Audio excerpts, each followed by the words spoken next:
This podcast is brought to you by Most Valuable Podcasts, leading the league in podcasting entertainment.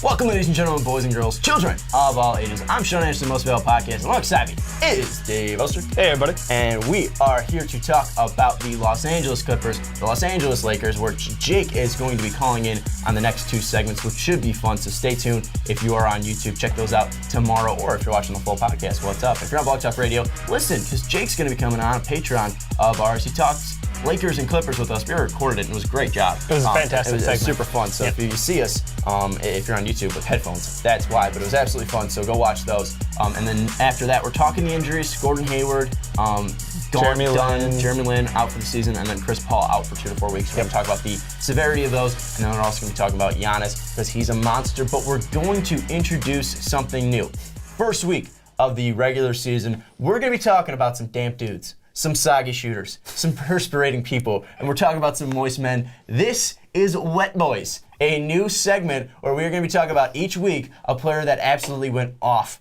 in the first week of the NBA, or at least every single week. Every single week, this is going to be a recurring podcast segment that we talk about a guy who just went completely off. We always wanted to do segments like this. We did DeMar, Anthony Davis, and was it Russ last year? Yeah, and we kind of so. debated them, but we really couldn't incorporate that into a segment every week. Now we're going to do it with Wet Boiz. So we're going to be bringing a guy that really went off each week and had a fantastic week, and we're going to talk about him. And this is going to be the way that we can talk about guys that absolutely went off. Because sometimes you guys give props when they're due. Yeah, and sometimes you guys talk about, you bring up guys who just went off. You're like, talk about them. Well, we can't because it's not something that's going to last. But now Wet Boiz is going to be a recurring segment, and we're going to have probably a Wet Boy of the Year. I think we have to. With a guy that... We have to give him a trophy or something. But I'm saying that with how many Wet Boys you can have, we could refer to these guys like, oh, he's a 2-time Wet Boy winner. Ooh, I like that. So these are our Wet Boys of the week. Dave, you're going to get us started with your Wet Boy. Sure. My Wet Boy is, and of course, these are after pretty much 1 to 2 games of playing. Get through the time of recording, just so you guys are aware. Mine's after 1 game, I think. Mine's after 1 as well? Yeah, yours is at 1 game, too. I'm going with Kristaps Porzingis, the unicorn. Phenomenal performance to kick things off. 31 points, 12 boards, assist, a block. Basically, this man is the New York Knicks. Enough said, really. I loved what he put out there because it was the question of, without Carmelo Anthony, what can you do? And what he can do is everything they need. He can lose to Carmelo. He can lose to Carmelo. Let's just jump over that one. Look, Brody was the easy pick this week, and I feel like I wanna go out and venture on somebody who a lot of people are questioning. Can he do it on his own? Mm-hmm. What can this Knicks team do? And the answer is Porzingis can absolutely lead a team. He can absolutely be the number 1 scorer. He is playing with great energy. I think he's honestly proving the point of he can take that next step because his rookie year to his second year, there was a slight improvement, but honestly it wasn't what people were expecting. Now I'm going to see him can he be a 25 point a game score for the entire season? Yeah. I think so. I think we could be seeing something special. Well, he was super efficient too, 44% from the field, 33% from 3. I mean, Kristaps had a fantastic game, and I hope really for the best for Kristaps because he's such a fun player to watch. When he's healthy and he's going, he is amazing. I mean, he's great defensively too. He can really just stuff the lane. Yep. You look at his ability just with the ball, and at his size at 7'3", I mean, he's just ridiculous out there, and he's super fun to watch. So hopefully Kristaps is going to be a recurring Wet Boy because he's absolutely fun to watch. It was great in that Thunder game. We're going to go over to the other side, even though they played in OKC. We're going to the other side. You talked about New York. I'm talking about LA, but not about the team that you're thinking about. We're not talking about the LA Clippers or the LA Lakers. We're talking about the LA Clippers. I'm fucking it up. We're talking about the Clip Show. Pat Bev setting the tone against the Los Angeles Lakers.